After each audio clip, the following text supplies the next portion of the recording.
everything lost is meant to be found.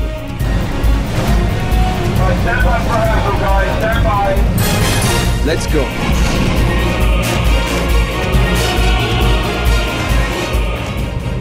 Dry for wet sequence in the film is where we have an underwater sequence where Angelina Lara is going down to the lunar temple, which is beneath the sea. To get down there, her and her two friends go on these weird underwater bikes. Obviously, logistically, taking Angelina and the actors underwater was always going to prove a bit of a problem. So Steve Begg, the visual effects supervisor, came up with this, trying to do it dry for wet, where you recreate the look as if it is underwater, but actually you're not, you're on a stage. The sequence opens with a real wet for wet start, but unfortunately we found out that the bikes were a bit ungainly, so we were lucky at like 30 takes to get one good take where one or other of the bikes didn't suddenly careen out of control. So I think we actually saved them a hell of a lot of aggro by going with the dry for wet approach. I know the stunt boys had some games trying to make those work. The first time I really had time to play with those in the water was in Greece, so 2 weeks before we were shooting. I had a feeling using this, which is basically an old-fashioned technique where you smoke up a stage and you light it appropriately so it looks like an underwater environment. But I thought using the older techniques and allying it with CGI, we could create a convincing underwater environment. So very early on, in fact, before we had a director appointed, I shot a test to convince everyone that it could be done. We managed to get a small rocky set and some real wet bikes, cut the propellers off them, suspended them on wires and basically flew them through this smoky environment. And the producers bought it, and it became a major sequence in the opening of the film.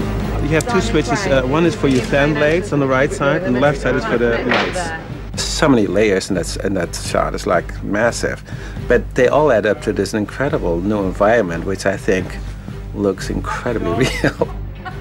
Okay, reset, lights off, fans off. When you shoot really underwater, it never looks like really underwater. And I always had problems with that. You never can put fish in. Fish, the moment you're underwater with a camera, fish are gone. Forget about the fish. The water gets very, very blurry, and you barely can see the actors. Chris Corbell and his guys basically created 3 overhead tracks on one of the stages at Pinewood using computer-controlled winches. They then flew these bikes across the stage with the actors on board. And then with, as I say, a smoky, a foggy type environment, we basically shot them as if they were actually underwater. It was like being in a ride, and it feels like you've got your own amusement park. But at the same time, I think it was painful, mainly for the boys.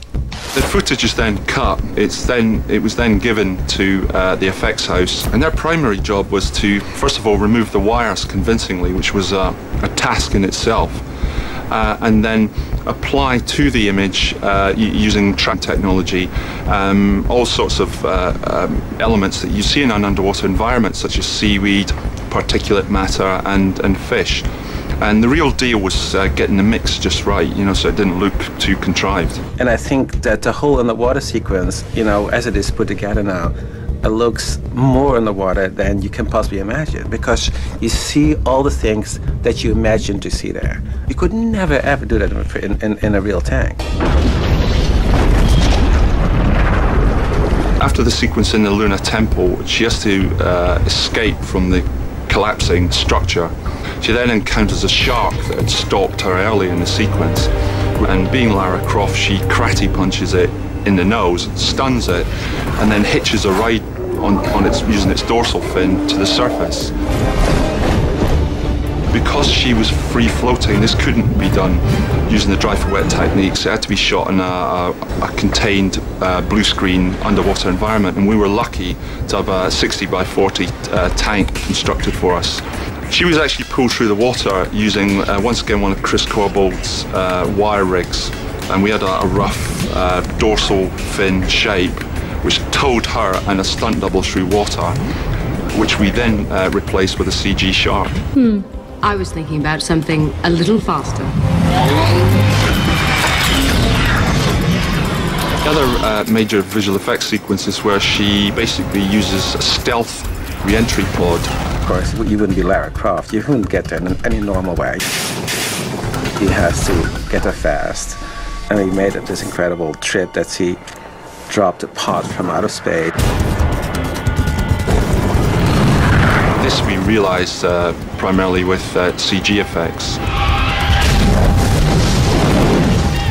The environments were actually quite interesting, that the Chinese environments she crashes in, as they were actually shot in Wales. The pod crashes into a cliff and then does this classic sort of Donald Campbell Bluebird crash and wipe out.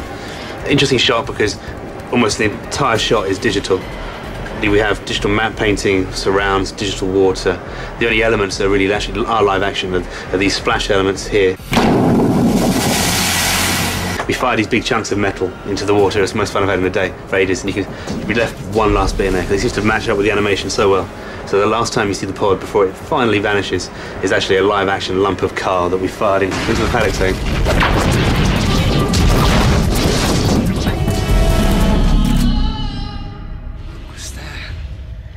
The Shadow Guardians are these supernatural monster characters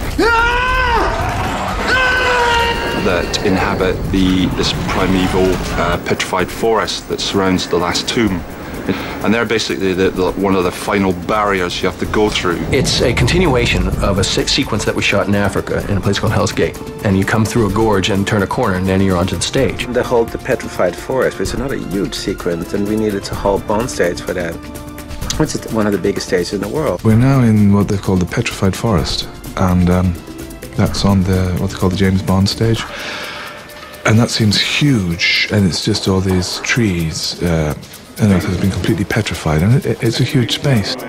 To create like a forest that looks real and that is at the same time feels like it's petrified, all the trees had to be man-made, handmade by an artist to really make it look like real trees, like real petrified plastic. And it really looks like you come into a very strange, surreal world where the Shadow Guardians might live, and where everything is always moving. There's nothing, nothing is what it seems it is.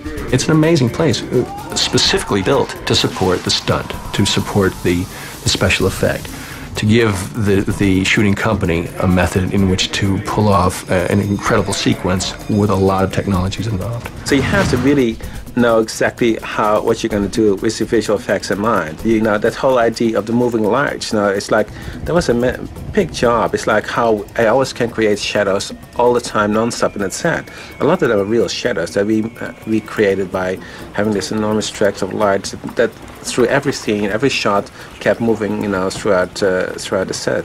But then that would have to match the visual effects later, because those shadows, that's ultimately where the Shadow Guardians come out of. These trees back here are all digitally matte painted, and so we had to adding additional shadows in there to keep the movement flowing through the whole painting. And so we had to make it in a way that it would feel very natural that those creatures would come out of it, and that the shadow actually, so that when the creatures come out and they would move back in the tree, the shadow just continues. It is just another part. They start for shadows, and there's this point where they have to go from being a flat moving shadow on the surface to being sort of leaping out. These characters are realized entirely using CG. We had basically nothing on the set to represent them for various reasons, but all the interaction and what have you with the various soldiers coordinated by Simon Crane, using various wire rigs and what have you, yanking the stuntmen around the set. Later on in post, we animated the characters in sync with, or in sympathy with, the various background actions. And I think ultimately the sequence is quite dynamic. It's got a variety of elements to it, like sometimes the Shadow Warriors or Guardians, as they're now called, are just shadows, so you don't notice them, and they're just very subtle, creeping through shots. And sometimes there's nothing, there's a little bit of dust might fall off. So all we have to do is add a live action element to a live action play, and the days weren't so CG labour intensive. And other shots, you've got a full, big, 100% physical monster, full screen, dripping dust and cold breath and stabbing actors. Don't close out, I've got some cool movie extra trivia. One of the most important elements in Darren Aronofsky's The Fountain is its incredible visuals and special effects. Now, when he realised his budget was too small for all the computer graphics he'd need, Aronofsky turned to other ideas. He hired macro photographer Peter Parks. Now, Parks was used to filming microorganisms in 3D, so he applied the same principles to create footage for The Fountain. The incredible effects to portray outer space were done for a mere $140,000 as opposed to the millions that CGI would have cost. Do you like my shirt? You can get one for yourself in the shop section under the video.